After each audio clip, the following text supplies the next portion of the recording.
Hello, and thank you for checking out 1851 Franchises Young Ones to Watch in Franchising in 2023. I'm Erica Inman, and today I am joined by Brian Luciani, who is the Chief Development Officer and Venture Partner for SMB Franchise Advisors. How are you doing today, Brian? Thanks, Erica, for having me. How are you? I'm good, thank you. Thank you for joining us. I want to start by asking about your journey into franchising. Can you share a bit about your journey in the franchise industry and what initially drew you to franchising? Yeah, I've been around the franchise industry for a long time.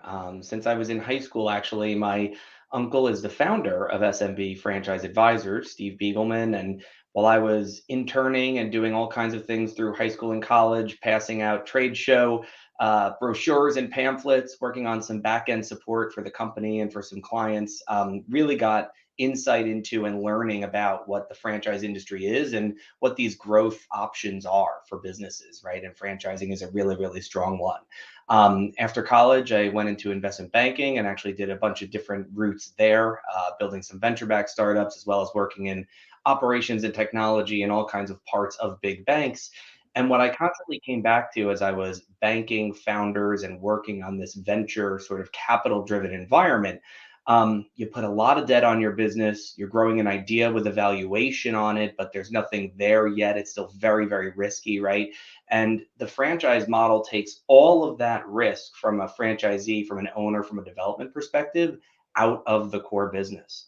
Someone is running a great unit of something. They want to grow it through letting other people experience that growth and that opportunity. They want to be trainers. They want to be coaches. They want to be advisors to those folks. And so when I had the opportunity early this year to come over more full time into the SMB team, really took it excitedly. I think seeing what the franchise industry does, what the emerging brand landscape is, has been really, really exciting for the last not only 8 or 12 months that I've been in this seat, but certainly for 12 or 15 years prior to that. Yeah, awesome. What unique approaches or innovations have you brought to your role? I think being able to offer a macro view, right? A chief development officer kind of title means you're going to do everything, right? You're going to work on some of the new business for prospective franchisor clients of ours who want to start and launch into the franchise industry. You're going to work on the preparing, should I even do this? Helping with a little bit of due diligence and working on those brands before they say, heck yes, franchising is for me. And then you're also going to work on growth, right? The opportunity where once you're established, what the heck do you do to go from 1 to 10 to 50 to 1,000, kind of units open or other metrics that your system is looking at for success?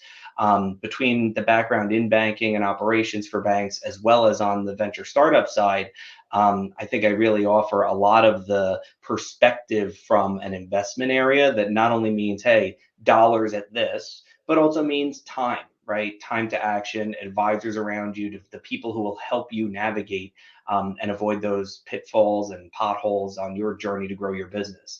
We proudly offer that, and I think I've offered a unique approach on some of the ways or the tools to engage in all those areas. Yeah, wow. So you've definitely achieved a lot so far, but what would you say your aspirations are moving forward in the franchise world? I think the aspirations in franchising really come down to watching our clients succeed. Since 2009, SMB Franchise Advisors has helped almost 500 brands to launch and grow into the franchise industry.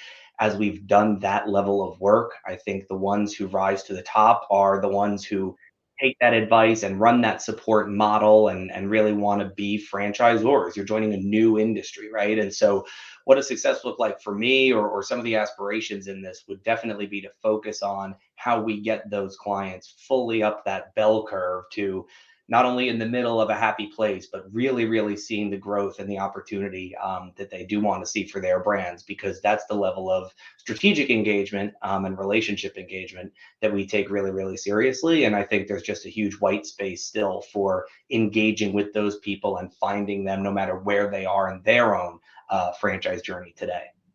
Yeah, I mean, that feeds into my next question nicely. How do you see the franchise industry evolving? And are there any trends you see on the horizon? Yeah, it's a great question. I think, at the end of the day, no matter what industry you're in, no matter what your core business is, technology is the language of scale. And you have a huge environment where it's easy to run one unit or 5 units a certain way, When you get to 50, it needs to run a different way. When you get to 150, it needs to run a different way, right? And so being able to look at kind of this macroeconomic picture of not only what it takes to become a franchisor, support franchisees, have a really resilient system underneath and underpinning what you do, to grow your own brand. I think the opportunity is actually going to be in a flight to quality, right? People wanting really good partners in their franchise brands, in their people who are not only franchisors, but are franchisees and are running these units, running multi units, who are the most supportive. So, how can we make our franchisor clients the most supportive, right? How can we make them clear in what they offer, how they support those relationships with their franchise partners, and grow those businesses again, corporately as well as for the independent owners? There's a lot of opportunity in that space to really ramp up what that growth looks like. Right. What advice would you give to your younger self if you could? I think thinking about my younger self, I would say you would never have written it on paper this way. To come out of college and have a certain job was at Goldman Sachs. Then I left that to go work at a startup that everyone thought was amazing at the time. That was WeWork, before the first, attempt at bankruptcy, actually. So really kind of watched that brand grow for a little bit, and then not, and got my quick venture lesson there.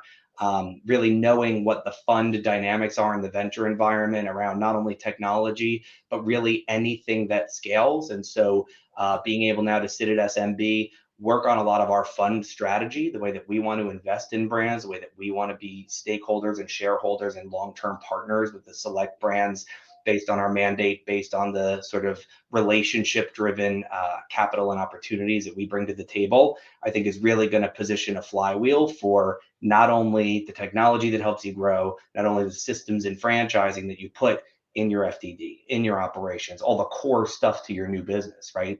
But really being able to say to my younger self, you wouldn't have written it down, but it all makes sense later on. Would have made my wife and I have a couple less gray hairs, but also would have made the ride a lot less fun. Yeah, definitely. You never know. That's all the time we have for today. So thank you, Brian, for taking the time to speak with us, and best of luck for the future. Thanks, Erica. Appreciate the opportunity.